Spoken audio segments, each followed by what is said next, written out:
हरे कृष्ण। ओम ज्ञानतिमिरन्धस्य ज्ञानाञ्जनशलाकया चक्षुरुन्मीलितं येन तस्मै श्रीगुरवे नमः। नमो विष्णुपादाय कृष्णपृष्ठाय भूतले श्रीमते भक्तिवेदांत स्वामिनिति नामिने नमस्ते सारस्वती देवे गौरवाणी प्रचारिणे निर्विशेष शून्यवादी पाश्चात्य देशतारिणे श्री कृष्ण चैतन्य प्रभु नित्यानंद श्री अद्वैत गदाधर शिवासादि गौर भक्तवृंद। हरे कृष्ण कृष्ण कृष्ण हरे हरे, हरे राम राम राम हरे। हरे कृष्ण। सर्वप्रथम मैं परम पूज्य लोकनाथ स्वामी गुरु महाराज के चरणों में सादर प्रणाम करता हूँ, दंडवत करता हूँ। महाराज जी का आशीर्वाद है। गुरु महाराज यहाँ पे जब जब आए हैं तब तब हम लोगों को एक नई ऊर्जा, नई स्फूर्ति फिर से मिल जाती है और भक्ति में एक नया उत्साह आ जाता है। और जिस उत्साह के साथ गुरु महाराज नाम कीर्तन कराते हैं और जिस उत्साह के साथ गुरु महाराज भक्तों से मिलते हैं, ये अपने आप में बहुत शिक्षणीय है। और मैं अगर ये भी कहूंगा तो अतिरेक नहीं होगा कि श्री श्रीमद भक्तिचार्य स्वामी गुरु महाराज अगर यहाँ पे होते तो जैसी फीलिंग आती थी, सेम फीलिंग आती है जब गुरु महाराज यहाँ पे आते हैं। श्रीमद लोकनाथ स्वामी गुरु महाराज की जय। तो गुरु महाराज का आदेश है पानीहाटी की कथा कहूँ। उन्होंने मुझे कहा कि मैं का संत हूँ। खैर संत वगैरह तो नहीं, गुरु महाराज का आशीर्वाद यदि हो तो भक्त बन पाऊं। और मेरा कोई साक्षात्कार नहीं है, लेकिन गुरु महाराज का आदेश है कि कुछ यहाँ बोला जाए। तो पानीहाटी ग्राम ये इन 4 स्थानों में से एक है जहां पर श्री चैतन्य महाप्रभु का नित्य निवास है। चैतन्य महाप्रभु 4 स्थानों पर रहते हैं: सची रंधने, श्रीवास अंगने, नित्यानंद नर्तने और राघव भवने। तो यहाँ पे राघव पंडित की लीला है, आपने सुन रखी है। आप में से कई भक्तों ने यहाँ पे दर्शन भी किए हैं और कईयों ने इसके बारे में सुन रखा होगा। फिर भी मैं छोटा में शॉर्ट में बताता हूँ कि राघव पंडित भगवान के बड़े शुद्ध भक्त थे और उनका जन्म यहाँ पे हुआ। कृष्ण लीला में धनिष्ठा गोपी गौर लीला में बन के आए राघव पंडित। कृष्ण लीला में गुणमाला मंजरी गौर लीला में बन के आई दमयंती। तो ये भाई बहन थे, यहीं पे इनका जन्म हुआ राघव भवन में। और इनके दादाजी असल में यहाँ पे आए थे, कन्नौज के ब्राह्मण थे, गंगा प्रसाद चतुर्वेदी। और यहाँ पे आए तो एक बार एक नौका से आ रहे थे, एक लड़का लड़की के साथ में आए। फिर रात को उन्होंने ही स्वप्न में दर्शन दिए, कहा कि हमको ले आओ गंगा किनारे से। जो गंगा किनारे गए थे उन्होंने देखा कि राधा मदन मोहन जी के सुंदर विग्रह वहां पे खड़े। तो इस प्रकार से इनके दादाजी ने राधा मदन मोहन जी की स्थापना की थी। तत्पश्चात उनके पुत्र हुए देवी प्रसाद चतुर्वेदी। तो ये भी भगवान के साथ खेला करते थे, बातें करते थे, भगवान को साक्षात भोग निवेदन करते थे। और इसी प्रकार से इनके पुत्र हुए राघव पंडित और दमयंती। तो ये बड़े ही प्रसिद्ध भक्त हैं। और चैतन्य चरितामृत में मध्य लीला में विशेष रूप से 15वें अध्याय में वर्णन आता है कि राघव पंडित कैसे भगवान को भोग निवेदन किया करते थे। तो इसके ऊपर हम लोगों ने पिछली बार भी चर्चा की थी, हर बार चर्चा करते हैं। और पिछली बार या उसके पहले मैंने एक बार क्लास में बोला था कि मैं 30,000 बार बोल चुका हूँ। तो थोड़ा गणित में गलती हुई थी, मैथमेटिक्स में। बाद में भक्त ने मुझे बताया कि नहीं, आपने जो गुणा किया, गुणा भाग में गलती हो गई। तो 30 नहीं, लेकिन 3,000 बार तो बोल ही चुका हूँ। वो एक जीरो शायद ज्यादा हो गया था। तो ये मेरा सौभाग्य है कि ये कथा बार बार कहने को मिलती है। कथा तो बदलने वाली नहीं है, कथा तो एक ही रहेगी। लेकिन हरि कथा को जितना कहेंगे उतना हमारा हृदय शुद्ध होगा। हरि नाम हम जितना कहेंगे उतना हृदय हमारा शुद्ध होगा। जैसे हमारे लोकनाथ स्वामी गुरु महाराज इतने वर्षों से इतने कीर्तन कर चुके हैं, उनका कौन सा कीर्तन जो है वो सबसे मधुर है, ये कहना बड़ा मुश्किल है। सबसे मधुर कीर्तन गुरु महाराज का कौन सा है, कहना बड़ा मुश्किल है। क्योंकि हर कीर्तन ही मधुर है, जहां जहां पे उन्होंने कीर्तन किया है वहीं वहीं पे मधुर है। तो इसी प्रकार से जो हरि कथा है, इसको कितनी बार भी कहा जाए ये हमेशा मधुर रहती है। तो राघव पंडित जो है भगवान के लिए रसोई करते थे और इनकी रसोई के विषय में आप शिक्षाएं पढ़ सकते हैं। और राघव भवन में चैतन्य महाप्रभु भी आए थे और चैतन्य महाप्रभु ने वहां पर गदाधर दास जो राधा द्वितीय के अवतार हैं, उनके सिर के ऊपर अपने चरण कमल रखे थे। तो इस प्रकार से ये बड़ा पवित्र स्थान है। और नित्यानंद प्रभु जब यहाँ पे आए, पानीहाटी आए, तो एक कथा आती है कि नित्यानंद प्रभु कैसे पानीहाटी आए। तो मैं इसके ऊपर बाद में जाऊंगा, पहले राघव भवन का पोर्शन थोड़ा समाप्त कर लेता हूँ। राघव भवन में कई सारी लीलाएं हुई। नित्यानंद प्रभु जब आए थे और यहाँ पे उन्होंने एक बार कहा कि मेरा अभिषेक करो, और अभिषेक करने के लिए राघव पंडित ने तुरंत गंगा जल लाए, दूध लाए, बहुत कुछ लाए और नित्यानंद प्रभु का अभिषेक कराया। और अभिषेक कराने के बाद नित्यानंद को कहते हैं कि मैं कदम पुष्प माला पहनूं। राघव पंडित बोलते हैं प्रभु सीजन नहीं है अभी, कहाँ से आपके लिए कदम पुष्प माला में लेके आऊं। बोलते नहीं, देखो कृष्ण की कृपा से कुछ भी हो सकता है। तो बाहर गए तो जम्बूरे का वृक्ष था, मतलब नींबू का पेड़ था, और जम्बूरे के वृक्ष पे कदम के फूल लगे हुए थे। तो कल्पना कीजिए भगवान की कृपा से क्या नहीं हो सकता। तुरंत माला गाथी लाके नित्यानंद को पहने। तो इस प्रकार से राघव भवन की लीलाएं हैं। राघव भवन में हमारे इस्कॉन की भी जो आचार्य वर्ग हैं, गुरु वर्ग हैं, प्रभुपाद जी यहाँ पे 2-3 बार आए थे।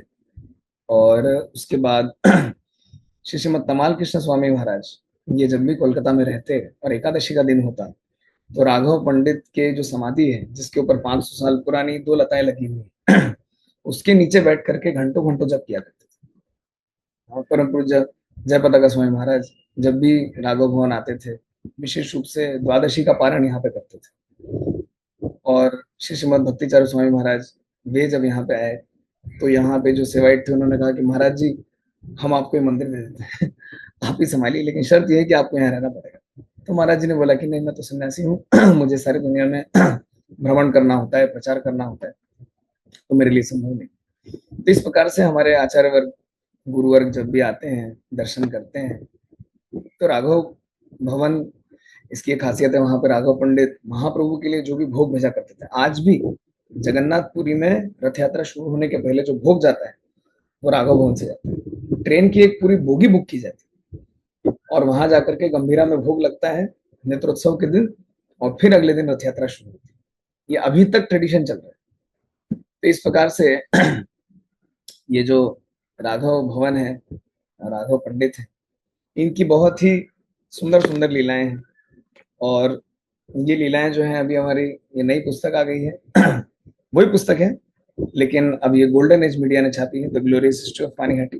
पहले हम लोग खुद पब्लिश करते थे, लेकिन उससे इसका डिस्ट्रीब्यूशन, इसका वितरण इतनी दूर दूर तक नहीं हो पाता था। तो अब ये नया वर्जन भी आ चुका है, अभी अंग्रेजी में हुई है, इसके बाद हिंदी बंगला में भी जब हमारे गोल्डन एज मीडिया इसको छापेंगे वितरण होगा। और ये तमिल भाषा में भी आ चुकी है पुस्तक।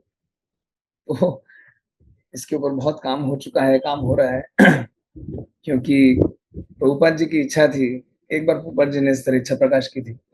पानीहाट इतना सुंदर स्थान है कि कहते हैं कि प्रभुपाद जी बोले कि मैं यहाँ पे इस्कॉन का हेडक्वार्टर बनाना चाहता हूँ। ये बात मायापुर में जमीन मिलने के पहले की। तो बहुत सुंदर पवित्र स्थान है, आप जब आएंगे तो यहाँ के रमणीय दर्शन आप करेंगे। और पानीहाटी क्यों प्रसिद्ध है, क्योंकि हर वर्ष नित्यानंद प्रभु भक्तों को लेकर के चैतन्य महाप्रभु के दर्शन कराने के लिए जगन्नाथपुरी जाया करते थे। तो एक बार वहां पे गए तो चैतन्य महाप्रभु नित्यानंद प्रभु से बोलते हैं कि यहाँ पे हर साल मत आया करो, अमार दुष्कर कार्य तुमा होते हो, जो काम मेरे लिए कठिन है वो तुम कर सकते हो। मतलब प्रभुपाद जी तात्पर्य में लिखते हैं कि जगन्नाथ जी के दर्शन करना इंद्रिय तृप्ति। अरे जगन्नाथ जी के नाम का प्रचार करने का अवसर हो और वो छोड़ करके हम जगन्नाथ जी के दर्शन में लगे हो, तो ये भी इंद्रिय तृप्ति है। तो प्रश्न आएगा, अरे जगन्नाथ के दर्शन भी इंद्रिय तृप्ति है, तो भक्ति क्या है फिर? भक्ति है गुरु के आदेश को मानना। देखिए, हो सकता है हम भक्ति का ही कोई अंग का अभ्यास कर रहे हैं, लेकिन यदि वो हमारे गुरु के आदेशानुसार ना हो तो कृपा मिलेगी, लेकिन इतनी कृपा शायद नहीं मिलेगी। क्योंकि यदि गुरु के आदेशानुसार हो तो फुल कृपा। यस्य देवे परा भक्ति यथा देवे तथा गुरु तस्य कथता अर्थ प्रकाश। आप अरुणी की कथा को सुनते हैं, अरुणी के बारे में प्रसिद्ध है, उनकी गुरु ने उनको, खेत की मेड़ टूट गई थी तो उनको मेड़ बंद करने के लिए भेजा था। और जब उनको भेजा तो वहां पर पानी बह रहा था और नहीं रोक पाए वो। बहुत प्रयास किया, मिट्टी देकर, लकड़ी देकर, अलंगे, ईंट पत्थर देकर, गारा देकर, नहीं कर पाए। तो क्या करना है, खुद ही लेट गए। खुद लेट करके अपने शरीर से उन्होंने उस जल को रोका। जब रात तक लौट के नहीं आए तो फिर आश्रम में हर कोई अनुसंधान करने लगा, अरे आरुणि कहाँ गया, आरुणि कहाँ गया। गुरुजी भी खोजने के लिए निकले शिष्यों को लेकर के। जब खेत में गए, चिल्लाए, पुकारा, आरुणि, आरुणि, आरुणि। तो वो बोला, गुरुदेव मैं यहाँ पे हूँ। बोले कहाँ पे हो? अरे मैं खेत की मेहनत पे हूँ। वहां जाके देखा हुआ तो खेत की मेड़ को रोकने के लिए आरुणि खुद लेटा हुआ। पुस्तक में, शास्त्र में कहीं पे भी ये वर्णन नहीं किया गया कि उस साल फसल बहुत ज्यादा हो गई। कहीं पे भी ये वर्णन नहीं है कि उस साल पानी रुकने से कितना नुकसान रुक गया। ये सब वर्णन नहीं है। लेकिन क्यों सफल कहलाए आरुणि? क्योंकि उन्होंने गुरु के आदेश का पालन किया। नहीं, धान का खेत था, धान का प्रोडक्शन बहुत ज्यादा हो गया, आरुणि ने पानी रोक दिया तो, या कम हो गया, या पानी कम गया तो पानी का नुकसान कम हो गया। कितने क्यूसेक, कितने मिलीलीटर, कितने क्यूबिक मीटर पानी, कितना आयतन का पानी उन्होंने बचा लिया, ये सब वर्णन नहीं है। गुरु के आदेश का पालन किया, बस यही तपस्या है, यही भक्ति है। तो नित्यानंद प्रभु महाप्रभु की आज्ञा मान करके आ गए। सबसे पहले बंगाल में कहाँ पे है? पानीहाटी में। यहाँ पे आ गए और 3 महीने यहाँ पे रुके। और 3 महीने जो उन्होंने नाम संकीर्तन किया है, इसका वर्णन करते हुए चैतन्य भागवत में वृंदावन दास ठाकुर कहते हैं कि ये ऐसा वर्णन है कि भविष्य में वेद व्यास आकर फिर से नित्यानंद प्रभु की पानीहाटी लीला के ऊपर लिखेंगे। तो भक्ति सिद्धांत सरस्वती ने अपने भाष्य में वहां पर टीका में लिखा है कि वेद व्यास आएंगे, मतलब ये समझना चाहिए कि वेद व्यास के अनुयायी आएंगे। तो हमारे वेद व्यास के अनुयायी यहाँ पे आ चुके हैं, उन्होंने लिखी है पुस्तक। तो इस प्रकार से नित्यानंद प्रभु यहाँ पे आए। और नित्यानंद प्रभु जब यहाँ पे आए तो साधारण तौर पर हम कोई प्रोग्राम करते हैं तो कैसा प्रोग्राम, नए लोगों को बुलाते हैं, तब उनके लिए सब प्रकार की व्यवस्था करते हैं, है ना, कि भाई उनको पहली बार बताना है कृष्ण भक्ति के बारे में, तो हम पृष्ठभूमि पता करते हैं कि हिंदू है क्या, क्षमा, सनातन धर्म के अवलंबी है क्या, क्या करते हैं, इनको पता है क्या कुछ देवी देवताओं के बारे में, क्या बताएंगे। स्टूडेंट है तो डिवाइस देंगे, गृहस्थ है तो कुछ और बोलेंगे, क्या खिलाएंगे, कैसे बात करेंगे, क्या कैसे कौन माला जप करवाएगा, किस प्रकार से अप्रोच करेंगे। प्रभुपाद जी ने भी अपनी प्रार्थना में लिखा कि भावे बुझाले तारा बुझे से ही रस, ऐतो कृपा करो प्रभु करी निज वश। प्रभुपाद जी जब अमेरिका जा रहे थे तो उन्होंने विचार किया मैं कैसे उनको समझाऊंगा ताकि भगवान मुझे बुद्धि दीजिए, मुझे शक्ति दीजिए, मुझे क्षमता दीजिए ताकि मैं उनको समझाऊं और वो इस रस को समझ पाए। करी निज वश, हे प्रभु आप मुझे स्वयं अपने वश में करें, ऐसा कह करके उन्होंने प्रार्थना करी थी। तो इस प्रकार से हमको विचार करना पड़ता है। लेकिन नित्यानंद प्रभु कौन है? स्वयं आदि गुरु है बलराम जी। तो नित्यानंद प्रभु ने कैसा प्रचार किया? नित्यानंद प्रभु खड़े हुए थे, जहां तक देख रहे थे कृष्ण प्रेम, जितनी दूर दिख रहा था कृष्ण प्रेम, जहां तक दिखा कृष्ण प्रेम, कृष्ण प्रेम, कृष्ण प्रेम।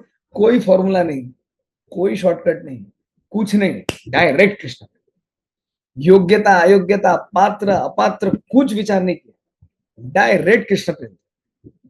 तो ये नित्यानंद प्रभु की प्रचार का पद्धति है। तो इस प्रकार से नित्यानंद प्रभु यहाँ पे थे। और रघुनाथ दास गोस्वामी, इनको मालूम पड़ा कि नित्यानंद प्रभु जो हैं वो पानीहाटी में आए हुए हैं, तो गंगा जी के उस तरफ आदि सप्तग्राम नाम का स्थान था, अभी भी है। 500 साल पहले ये बंदर था, जैसे पोरबंदर गुजरात में, तो बंदर मतलब ये बंदरगाह है। तो यहाँ पे जहाज वगैरह आते थे और इन्हीं के माध्यम से व्यापार वाणिज्य व्यवसाय होता था। तो वहीं के बहुत बड़े सेठ थे गोवर्धन मजूमदार, उनके भाई थे हिरण्य मजूमदार। तो गोवर्धन मजूमदार के पुत्र थे रघुनाथ दास, और बहुत धनी परिवार। चैतन्य चैतन्य में वर्णन आता है कि 12 लाख मुद्रा ईश्वर, उनकी सालाना जो आय थी 12 लाख सोने की मुद्रा। अभी एक मुद्रा होती तो बैंक अकाउंट में रखते। इतने धनी धनाढ़ परिवार के पुत्र आए, गंगा जी पार करके अपने मंदिर के बाजू में घाट है, इसी घाट का प्रयोग करके, और अपने मंदिर में जो स्थान है, ये जो स्थान अपने को मिला है इस्कॉन, यहीं से रघुनाथ ने प्रणाम किया। इसलिए भक्ति जरूर महाराज ने इसको नाम दिया कि रघुनाथ की प्रणाम स्थली, तो यहीं से प्रणाम किया था। नित्यानंद प्रभु पेड़ के नीचे बैठे थे और नित्यानंद को कहते हैं चोर कहीं का, यहाँ पे आ जा। अरे चोर क्यों बोला, प्रणाम किया तो? क्योंकि यदि हम गुरु को, भक्तों को, वैष्णवों को, वैष्णवियों को अंडर पास, बाईपास, ओवर पास करके कृष्ण के पास जाएंगे, कृष्ण स्वीकार नहीं करेंगे। तो चोर बोलो, और चोर बोल करके सीधे सर पे चरण कमल रखते हैं। फर्स्ट, निताई पद कमल कोटि चंद्र सुशीतल। अरे नित्यानंद प्रभु के चरण इतने शीतल हैं, इतने पवित्र हैं, इनको प्राप्त करने के लिए लोग पता नहीं क्या क्या करते हैं। वो चरण कमल रघुनाथ के सर पर रख दिए। कई बार देखा है ना, भक्त लोग इस तरह करते हैं, प्रभु जी, महाराज जी, माता जी चरणों की धूल दे दी। धूल लेने के चक्कर में कभी कभी भक्तों को गिरा भी देते हैं एक दूसरे को, है। देखिए ऐसे धूल मिलती है। आपका मनोभाव क्या है? नित्यानंद प्रभु को पता था रघुनाथ का मनोभाव है सेवा करने का। तो यदि हमारे मन में सेवा भाव होगा तो हम क्या करेंगे, अपने आप हमको कृपा मिलेगी। सीधे सीधे भगवान के चरणों की धूल मिली इनको, अलग से जाके झीना झपटी नहीं करनी पड़ी, खींचातानी नहीं करनी पड़ी, कोई जोर जबरदस्ती नहीं, सीधे जो है भगवान के चरणों की धूल मिली। भगवान जानते हैं हमारे हृदय में क्या है, हमारा सेवा भाव कैसा है। तो यदि हम सच्चे अर्थों में वास्तविक रूप से सेवा करना चाहते हैं तो भगवान क्या करते हैं, चरणों की धूल देते हैं, कृपा देते हैं। वो तो मेरे जितने पार्षद है, चिड़ा दही खिलाओ। तो सारे पोहे लेकर के जो है रघुनाथ बड़े खुश हो गए भाई, अमीर व्यक्ति हैं, बड़े धनी व्यक्ति हैं, धनाढ़ व्यक्ति हैं, तो तुरंत बहुत सारा पोहा लेके आ गए। सारा पोहा, मराठी में अपन बोलते चिवड़ा, हाँ, बंगला में बोलते चिड़ा। तो चिवड़ा, चिड़ा, पोहा, जो भी आप बोलते हैं, चिप्ड राइस, फ्लैट राइस, हाँ, जो भी जहाँ पे जैसा नाम, तो उसको लेकर के इन्होंने दूध में भिगोया। दूध में भिगो करके दो बनाए, एक चिवड़ा दही और चिवड़ा रबड़ी। एक में दही मिलाया, एक में रबड़ी मिलाई, फिर आम मिलाए, नारियल मिलाया, हाँ, मेवे मिलाए, घी मिलाया और थोड़ा सा कपूर डाला। उससे क्या होता है कि हाथ से मिलाते हैं तो सड़ जाता है। कपूर डालने से, बहुत थोड़ा डालना, ज्यादा नहीं डालना, तो खा नहीं पाएंगे गंद से। थोड़ा डालने से क्या होता है, उसकी शेल्फ लाइफ बढ़ जाती है, अन्यथा बिल्कुल 1 घंटे के अंदर खराब हो जाता है। ऐसा मिला करके 2 आइटम बनाए, नित्यानंद को बोला। नित्यानंद को ध्यान लगाया, महाप्रभु आ गए, कोई देख नहीं पा रहा है, नित्यानंद को ऐसे उठा रहे, डायरेक्ट मुंह में दे, डायरेक्ट सीधे सीधे मुंह में दे। हम महाप्रभु भी खा रहे हैं, महाप्रभु उठा रहे, नित्यानंद प्रभु को दे रहे, वो भी खा रहे, सबकी प्लेट से जाके, सबकी प्लेट से जाके खाए। और फिर नित्यानंद को तो परमात्मा है, सबके हृदय में बैठे हैं, सबको आमंत्रण कर दिया उन्होंने।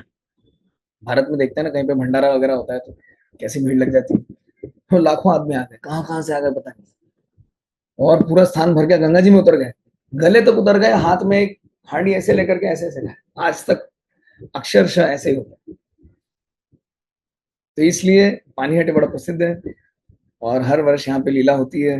यही लीला है, दंड है, इसको दंड महोत्सव भी बोलते हैं, लेकिन जो एंशिएंट नेम है, शास्त्र में जो नाम दिया है, चैतन्य चरतामृत अंत्य लीला 6 अध्याय 100 नंबर श्लोक, उसमें कहते हैं, यही तो कहिलु नित्यानंदेर विहार चिड़ा दधि महोत्सव नामे ख्याति चार।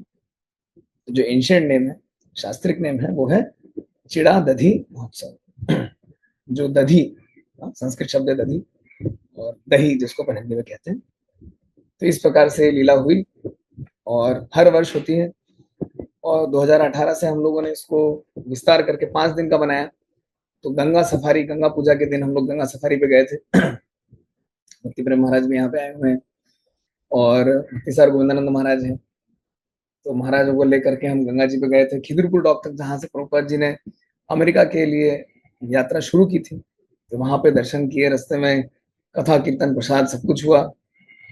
और इस प्रकार से पहला दिन गया। और कल था फूड फेस्टिवल, क्योंकि आज निर्जल एकादशी है हमारे यहाँ पे। तो कल हमने मनाया था फूड फेस्टिवल, भोजन उत्सव। कम से कम 35-40 प्रकार का, हाँ, फूड आइटम बनाए गए थे और रखा गया था, और करीब 1100 भक्तों ने प्रसाद लिया। तो बड़ा सक्सेसफुल रहा, बड़ा सफल रहा। और आज जो है श्रवणोत्सव है, निर्जल एकादशी की पावन तिथि पे।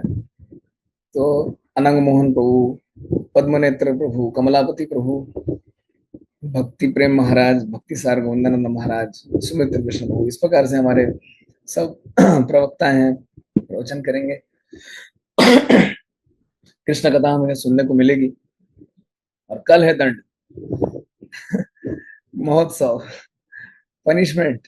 तो हर वर्ष हमारे यहाँ पे संख्या बढ़ती जा रही है, बाहर भी लाखों की तादाद में लोग आते हैं, तीर्थ यात्री आते हैं। और कल आशा करते हैं हमारे कैंपस में 50,000 लोगों को खिलाने का बंदोबस्त है। अब कितने लोग घुस पाएंगे, कितने निकल पाएंगे, भगवान की इच्छा है।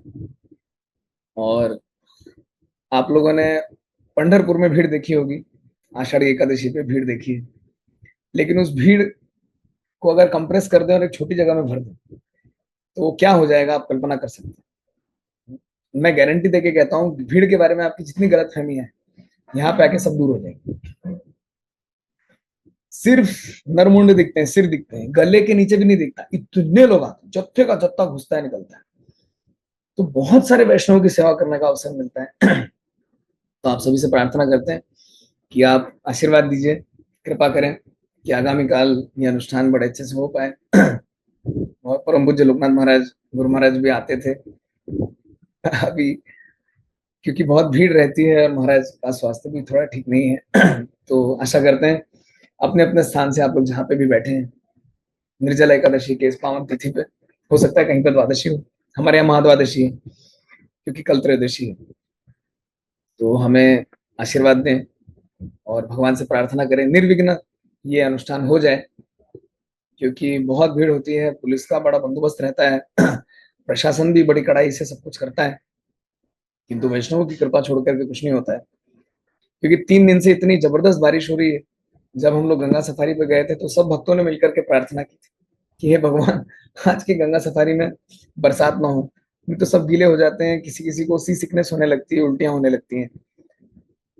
पिछले दफे भी ऐसा हुआ था, तो इस बार ना हो, हम लोगों ने प्रार्थना की थी और मैंने देखा वैष्णव ने जब प्रार्थना की तो निर्विघ्न पूरी हमारी यात्रा संपन्न हो गई। तो आप सभी से आपके चरणों में प्रार्थना करते हुए निवेदन करता हूँ, आशीर्वाद दीजिए, भगवान से प्रार्थना कीजिए, निर्विघ्न ये अनुष्ठान हो जाए। और ये इतना पवित्र स्थान है, इतना प्रसिद्ध स्थान है कि प्रभुपाद जी ने अमेरिका में न्यू पानीहाटी धाम बोल के एक मंदिर को नाम दिया। उन्होंने कहा भाई, न्यू यॉर्क हो सकता है, न्यू इंग्लैंड हो सकता है, तो न्यू वृंदावन नहीं हो सकता क्या? न्यू जगन्नाथपुरी नहीं हो सकता क्या? न्यू मायापुर नहीं हो सकता क्या? न्यू पानीहाटी नहीं हो सकता क्या? ऐसा कह करके प्रभुपाद जी ने स्थान को नाम दिया। और प्रभुपाद जी जब यहाँ पे आए थे तो यहाँ के एक ब्राह्मण ने प्रभुपाद जी को शालिग्राम शिला भेंट की थी। तो वो जनार्दन शालिग्राम को प्रभुपाद जी ने परम पूज्य जयपताका महाराज को दिया था और कहा था कि इनकी मायापुर में सेवा। राधा माधव के चरणों में जो आप शालिग्राम देखते हैं ना, जनार्दन, पानीहाटी के ब्राह्मण ने दिया, तो उनको देकर के ही हमारे इस्कॉन में शालिग्राम की सेवा शुरू। तो इस प्रकार से बड़ा पवित्र स्थान है। और अभी तो सरकार की ओर से भी बहुत पुख्ता बंदोबस्त किए गए हैं, हमें सब प्रकार से सहायता भी मिल रही है। तो आप सभी से प्रार्थना करते हैं कि आशीर्वाद दीजिए, अच्छे से ये अनुष्ठान हो जाए। और कलकत्ता एयरपोर्ट से मात्र 45 मिनट दूर है, सियालदह से मात्र 25 मिनट की दूरी पे है, और हावड़ा से भी 35-40 मिनट में यहाँ पे आ जा सकते। तो सभी से प्रार्थना करते हुए आज के सत्र को समाप्त करें। हरे कृष्ण। जय पानीहाटी ग्राम की जय, रघुनाथ दास गोस्वामी की जय, राघव पंडित प्रभु की जय, श्री प्रभुपाद की जय, परम पूज्य लोकनाथ स्वामी गुरु महाराज की जय। हरे कृष्ण।